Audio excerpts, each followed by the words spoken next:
ఇప్పుడు చాలా మంది డ్రైవింగ్ ఫీల్డ్ చాలా ఈజీ అనుకుంటారు. అంటే మామూలుగా ఏముందిరా, యాక్చువల్ నడపడం ఈజీయే, కానీ సెకండ్స్ లో పోయే పానాలన్న డ్రైవర్. అవును. ఇలా రోడ్ ఎక్కితే పొద్దున ఇంట్లోకి వెళ్ళి వెళ్తాం కదా, మళ్ళీ తిరిగి వస్తామా లేదా తెలియదు. అవును.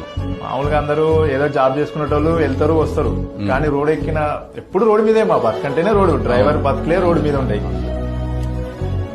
ఎప్పుడు ఏదో ఒక ప్రాబ్లం ఉంటేనే ఉంటుంది అన్న. చెప్తున్నాగా, ఒక వెహికల్ తీసుకుంటాం, చాలా మంది ఏమంటారు, అరే నీకు ఇట్లా పోతే ఇట్లా 1000 రూపాయలు వస్తాయి రా మీకు డ్రైవర్ బండ్లకు, మీకు ఏందిరా అనిపిస్తుంది. కానీ మేము ఇట్లా పోయి ఇట్లా వస్తామా లేదా మాకు తెలియదు. అసలు ఫస్ట్ విషయం ఏంటంటే, బండి కొనాలన్నా మన దగ్గర అంత స్తోమత ఉండదు. ఎక్కడో 1,00,000 రూపాయలు కట్టి ఈఎంఐల ఫైనాన్స్ వల్ల బండి తెస్తాం, నడుపుతా ఉంటాం. దానికి నెల తిరిగే వరకు డైలీ అది బండి ఇంటికాడ పెడితే డైలీ 500 రూపీస్ దాన్ని కట్టాలి. అవును. అది నడిచినా నడవకుండా 15,000 అదే తీయాలి. పేపర్ వాల్యుయేషన్ కి 35-40,000 అయితే ఓన్లీ 4 వీలర్స్ కే.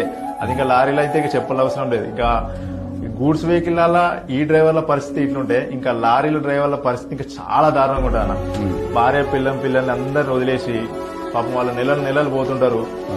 అక్కడ పోతే దారి పొడుగు మధ్యలో బండికి ఏదైనా కావచ్చు, వాళ్ళకేమన్నా కావచ్చు, ఇంటికి తిరిగి వస్తారా రారా కూడా నమ్మకం తక్కువ. అలాంటి సిచ్యువేషన్ ఉంటది.